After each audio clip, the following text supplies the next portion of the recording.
Baik, kita mulai kajian sunnahnya dari awal, memahami sunnah secara ilmiah atau dengan komprehensif. Kenapa saya katakan komprehensif? Karena saya mencoba memahami sunnah ini dengan pendekatan ilmu agama yang banyak. Ya, saya mencoba melibatkan ilmu bahasa, ilmu Al-Quran tafsir, menafsirkan kata-kata bid'ah, sunnah di dalam lapas Al-Quran. Kemudian kita melihat definisi sunnah itu dalam ilmu hadis, ilmu fikih, usul fikih. Ya, ini yang paling penting, tiga ilmu ini. Kemudian ilmu mantik. Untuk apa ilmu mantik digunakan? Karena ilmu mantik ini ilmu logika.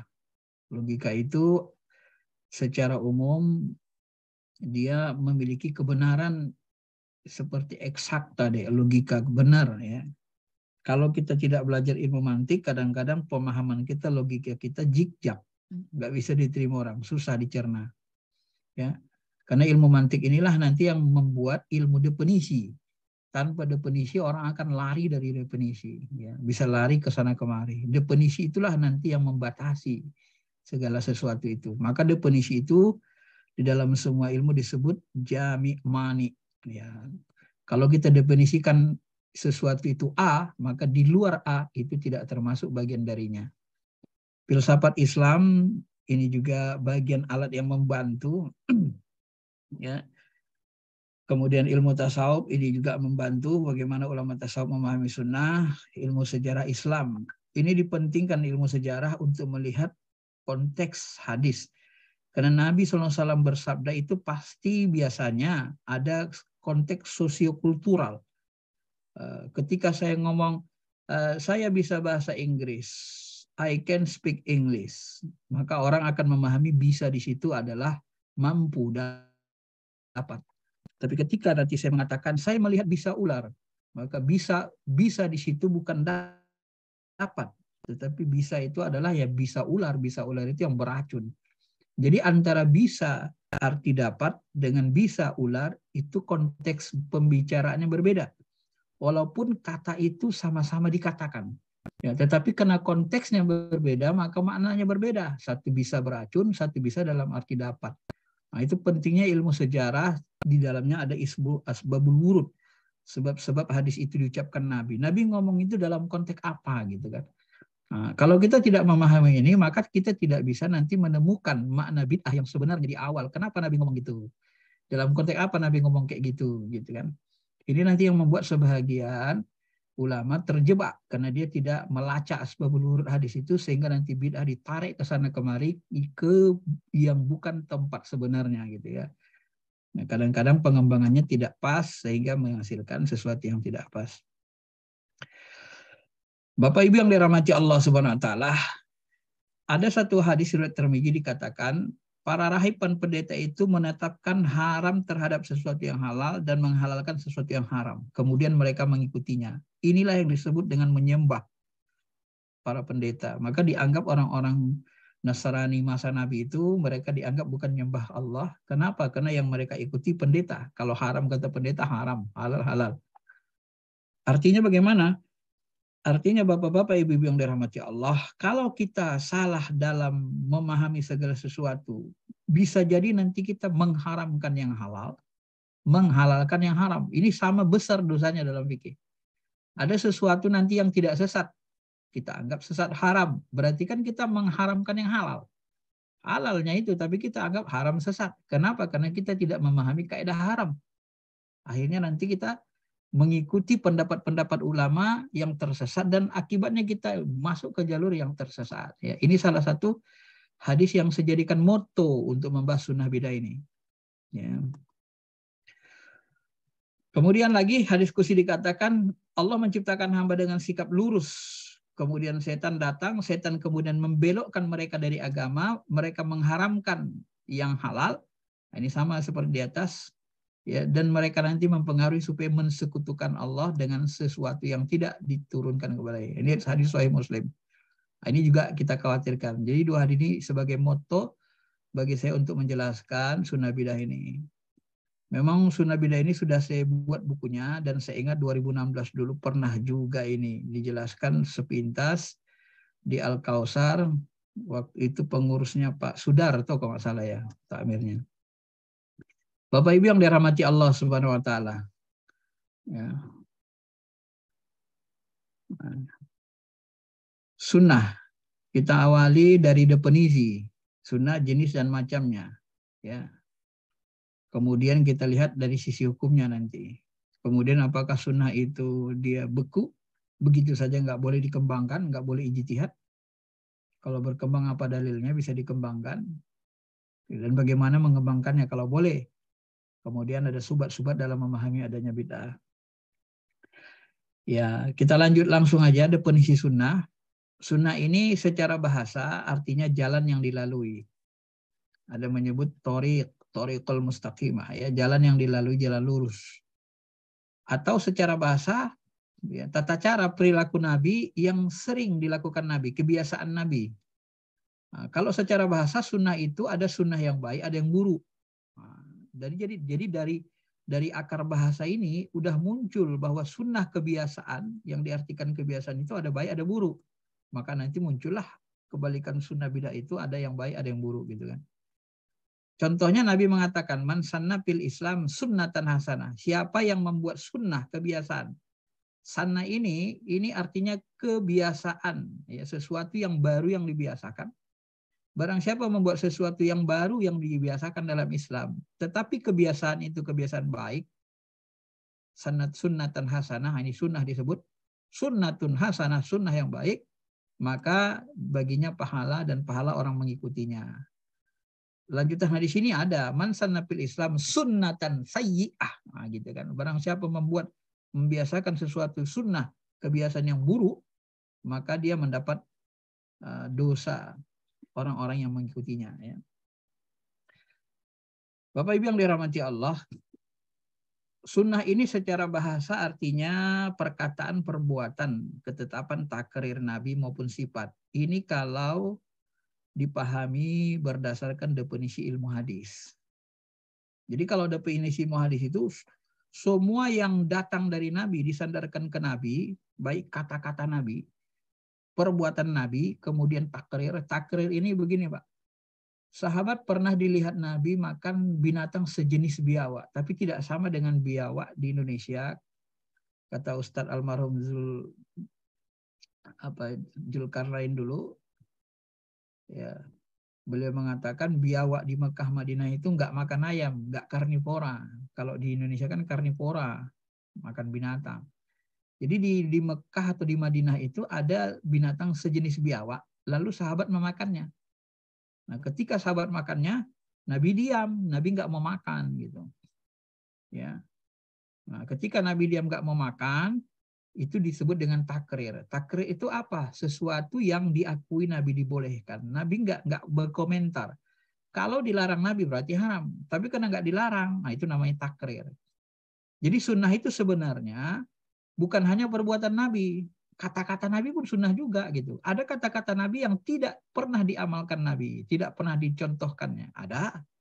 Seperti Nabi misalnya azan, menyuruh azan. Dia tak pernah azan. Yang azan Bilal saja kan. Misalnya kan gitu. Nah, tapi disuruhnya sahabat azan, dia nggak pernah melakukan gitu. Nah, itu sunnah juga sebenarnya gitu ya. Jadi sunnah itu jangan kita pahami sempit. Ahli hadis sendiri mengatakan sunnah itu luas. Ada yang Nabi melihat sesuatu diam. Wah, diamnya Nabi berarti kan boleh, bukan wajib. Berarti sunnah itu ada yang boleh, nggak semuanya wajib. Orang Nabi diam aja kok nggak nyuruh gitu kan. Nah, maka sebenarnya sunnah itu ada yang nanti hukumnya mubah, ya. Maupun sifat Nabi sebagai manusia biasa. Nah, ulama hadis menyebut sifat kenabian, sifat-sifat Nabi sebagai manusia pun sunnah. Misalnya Nabi pertama-tama bersisir sibaknya tengah. Nah, dia lihat orang Yahudi suka ganti-gantian pakai sibak tengah, beliau sibak tengah. Nanti lihat orang Nasrani sibak kanan, nah beliau sibak kanan, tukar gitu kan. Nah, jadi ketika Nabi cara ya sifat manusiawinya, cara makannya pakai 3 jari, sibak sisirnya gitu, jubahnya, itu oleh ulama hadis dianggap nanti sebagai sunnah juga gitu ya, sunnah juga. Beda dengan ulama usul fikih. Kalau ulama usul fikih karena kaitannya dengan hukum, jadi mereka mengatakan perkataan perbuatan Nabi dan takrir itu kalau ada kaitannya hukum, artinya kalau mengandung perintah larangan. Kalau kita diperintahkan melakukannya atau dilarang, diperintahkan, nah itu baru sunnah. Kalau yang terbit dari sisi kemanusiaan, ya namanya Nabi orang Arab kan, karakter orang Arab dengan orang Indonesia kan beda misalnya. Jadi kalau sisi kemanusiaan Nabi itu, misalnya tata cara makannya, tata cara pakaiannya berjubah, maka nanti sebagian ulama itu kan memandang jubah itu tidak sunnah, itu dianggap adat gitu kan. Nah, di luar ibadah nanti dia dianggap adat biasa, adat orang Arab. Maka jubah orang Arab, serban orang Arab, itu beda dengan nanti Arab Saudi beda, orang Pakistan beda, orang Mesir beda, orang Sudan beda, beda-beda nanti bentuk apanya, bentuk serbannya, bentuk jubahnya. Ya, kalau Pakistan kan nggak pakai kerah dia kan, modelnya kan. Jadi beda. Ini nanti kembali kepada karakter kemanusiaan biasa. Nah, sebagai manusia biasa, ana basyarum mislukum, aku manusia seperti kalian, manusia biasa. Ini dianggap tidak bagian dari sunnah yang harus diikuti. Ya. Nah, maka ini nanti kita pahami memang sunnah itu tidak semuanya harus dilakukan. Kemudian dalam ilmu fikih sunnah itu kalau orang Medan sering bilang sunat. Nah, sunat itu anjuran gitu ya. Sesuatu yang dianjurkan. Karena ilmu fikih kaitannya dengan hukum. Hukum itu dia ada hukumannya gitu. Kalau dikerjakan berpahala, ditinggalkan tak dosa, nggak masuk neraka. Jadi ada hukumannya. Apa hukumannya? Pahala, dapat pahala gitu. Tapi kalau tadi ilmu hadis, perkataan perbuatan takrir Nabi, ini nggak ada hukuman. Orang di ilmu hadis bukan hukum. Ya, kata-kata perbuatan takrir Nabi. Kata-kata perbuatan takrir Nabi kan bukan hukum gitu. Nah, tetapi mengandung hukum, sumber hukum, begitu nanti setelah dianalisis. Nabi ngomong, apakah kata-kata Nabi itu hukum? Enggak. Kenapa? Karena hukum itu adalah menetapkan sesuatu perbuatan, isbatu syai' ala syai', menetapkan sesuatu perbuatan, dengan perbuatan itu ditetapkan ada hukumnya atau hukumannya gitu ya. Hukum itu kaitan dengan hukuman. Jadi kalau dikerjakan pahala, nah itu kan ada hukumnya. Apa hukumnya? Pahala, dapat pahala gitu. Ada hukumannya gitu. Itu baru hukum gitu ya. Tapi kalau perkataan Nabi mengatakan, ya, namanya perkataan. Kan nggak mungkin kita sebut. Apa hukum sholat 5 waktu? Sholat 5 waktu hukumnya perbuatan Nabi. Ya, kok perbuatan Nabi kok hukum? Kan sunnah Nabi, perbuatan Nabi misalnya kan. Kan aneh sebenarnya kan.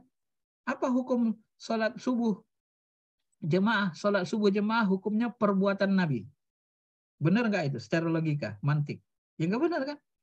Tapi kalau kita sebut apa hukum sholat berjemaah? Hukum sholat berjemaah adalah berpahala besar dikerjakan, ditinggalkan tidak dapat dosa. Menurut Imam Syafi'i sunnah muakkadah. Nah, begitu kan? Nah, menurut Imam Malik lain lagi, fardu kifayah misalnya kan? Nah, fardu kifayah itu atau sebaliknya ya, fardu kifayah itu kalau kalau sudah ada orang sholat jemaah di masjid ya, maka seluruh komplek itu, kampung itu bebas dari dosa. Tapi kalau kosong semuanya berdosa, gitu kan. Nah, jadi antara dosa pahala itu baru disebut hukum. Kalau nggak ada dosa pahala disebutkan, itu bukan hukum, bukan yang hukum gitu ya. Nah, itu untuk memudahkan pahaman, membedakan. Maka nanti kalau orang tidak menguasai ini, dia akan terjadi pemikirannya ya kalau bahasa saya rancu, nanti jijak. Ya. Memang ada definisi sunnah dalam akidah, ini tidak saya masukkan. Karena dalam definisi sunnah dalam bidang akidah itu nanti itu berbeda.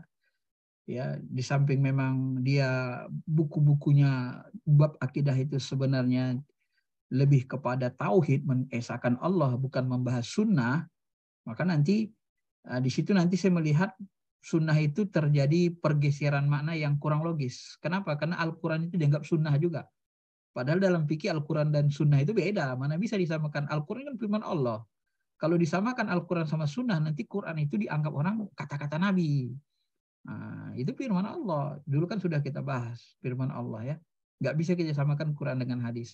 Sehingga nanti bab akidah itu cenderung orang-orang mereka saya lihat ya mendahulukan sunnah daripada Al-Quran. Kenapa? Karena mereka menganggap Quran itu bagian dari sunnah Nabi kan. Itu nanti kekeliruan. Jadi di samping memang saya lihat kurang pas definisinya secara akidah, Dan kita juga fokus kepada beberapa ilmu tadi ini ya. Karena sunnah dalam bidang akidah ini tidak masuk bahasan yang kalau menurut saya kurang logis lah gitu ya. Jadi kita ambil tiga ilmu ini aja, ilmu hadis sama ilmu yang tadi usul fikih, kemudian ilmu fikih dan beberapa ilmu yang kita sebutkan tadi. Inilah secara umum definisi sunnah. Jadi bisa dibedakan Pak ya, kalau di ilmu hadis semua yang terbit dari Nabi itu sunnah. Nah, semua yang terbit dari Nabi itu kan belum ada hukumnya gitu ya. Yang memberi hukumnya siapa nanti? Ulama fikih. Nah, kalau dikerjakan berpahala, ditinggalkan tidak dosa. Nah, itu ada hukumannya gitu kan. Kalau ulama usul fikih ya kalau ada perintah larangan itu baru nanti itu. Jadi hampir sama fikih usul fikih itu mirip karena berdekatan kan. Karena usul fikih ini dasar-dasar untuk menghasilkan fikih. Nah, ini dikutip dari kitab ini Jalaluddin Suyuti, Wahab Khalaf, ini paling banyak dipakai ilmu usul fikih. Sebenarnya banyak lagi buku usul fikih. Ya, termasuk Abu Zahrah yang paling sering dipakai, Wahab Khalaf, Abu Zahrah. Ada juga kalau orang Indonesia Profesor Amir Sarifuddin, 2 jilid bukunya kan. Nah, seperti ini dia bukunya yang baru. Ini yang model Indonesianya. Kalau yang Wahab Khalafnya itu banyak porsinya. Yang begini juga ada hijau. Oh, ini. Ya. Usul fikihnya. Nah, nanti setelah kita definisikan beginilah nanti. Jadi seluruh kullu ma'asar, seluruh yang bekas atau yang datang dari Nabi, kata-katanya, takrirnya sifat Nabi, sifat kemanusiaannya khalqiyah, atau bahkan atau sirah perjalanan Nabi baik sebelum diangkat jadi rasul, seperti tahannus di Gua Hiro. Jadi tahannus Gua Hiro itu sunnah dalam pandangan ahli hadis itu. Sebelum diangkat jadi nabi pun itu sunnah, ya namanya sunnah perbuatan nabi kan. Jadi sunnah itu ya termasuk itikaf di Gua Hiro gitu, sunnah itu sama mereka gitu kan. Nah, nanti ulama fikih yang membatasi hukumnya kan, apakah hukumnya dianjurkan atau tidak gitu. Kalau ulama usul dia lebih kepada yang bersandar dari nabi ghairul Quran. Nah, ini dibedakan. Yang sodaro, yang berasal dari nabi tetapi bukan Quran. Ya kata-kata Nabi, karena kalau firman Quran firman Allah kan.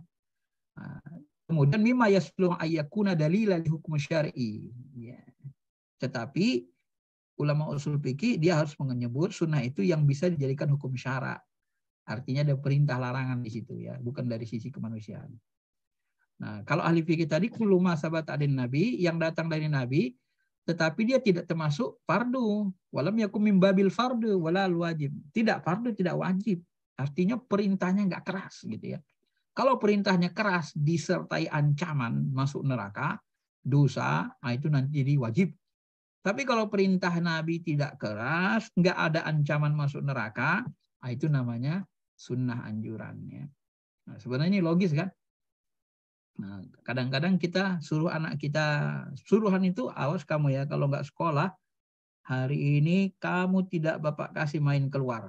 Oh, itu kan wajib berarti, karena ada hukumannya kan. Kalau nggak sekolah, nggak kuliah, nggak boleh keluar, dikurung di rumah. Ini wajib. Nah, tapi kalau kita bilang, kalau kamu hari ini sakit nggak sekolah, ya Bapak,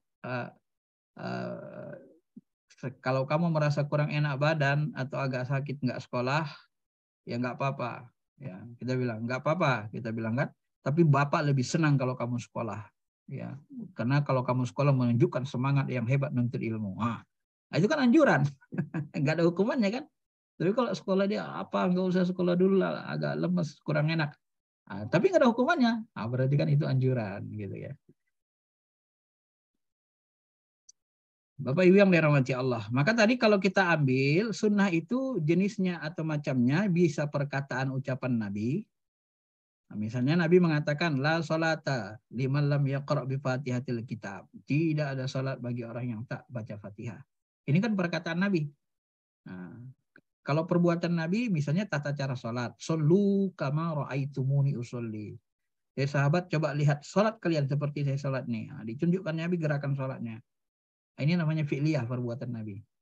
Kalau takrir, tadi saya sudah sebut, Nabi diam. Contoh lainnya, Amr bin As. Malam dingin, tayamum dia. Ya, ketika dia kedinginan, dia tayamum. Nabi ngelihat dia tayamum. Dia ngomong dia tayamum. Ya Rasul aku nggak wudhu, aku tayamum aja, dingin kali malam ini. Nabi diam, nggak ngomong apa-apa. Nggak apa-apa lah. Berarti boleh gitu ya. Nggak wajib gitu, boleh. Termasuk makan biawak, makan sejenis biawak tadi kan. Jangan kita anggap karena Nabi ngelihat sahabat makan biawak, berarti makan biawak sunnah itu. Hukumnya dianjurkan. Kenapa? Sahabat pernah makan biawak. Kalau gitu tiap hari kita siapkan biawak di sini kan gitu kan. Misalnya kan. Itu kan nggak logis. Inilah harus paham sebenarnya kita dari banyak ilmu ya Pak ya. Maka karena perkataan perbuatan takhir Nabi ini sunnah gitu kan. Maka sunnah Nabi itu kan mencakup semua hal gitu kan. Ada sunnah Nabi dalam tauhid. Ketika Nabi ngomong tauhid, sunnahnya dalam tauhid. Ketika Nabi bicara ekonomi, sunnah ekonomi gitu kan. Ketika Nabi berbuat menunjukkan akhlak, sunnah fi'liyahnya. Ketika Nabi berbicara tentang jinayat, hukuman orang berzina, hukuman minum khamar, ini kan sunnah juga kan perbuatan Nabi. Ketika Nabi nikah lebih dari 4, sunnah Nabi juga. Itu perbuatan Nabi. Logisnya kan gitu Pak ya. Karena kan sunnah itu perkataan perbuatan takrir. Ini kita. Jadi saya mengajak Bapak ini berpikir logis, nggak jik-jak gitu ya, berdasarkan ilmu saya. Jadi sunnah Nabi itu bisa ibadah, bisa perang. Nabi perang kan? Nah, itu perbuatan Nabi. Nah, apakah kita harus mengikuti Nabi dengan perang? Wah, ini nggak ada musuh kita. Kita harus ciptakan perang supaya dapat sunnah perang kan?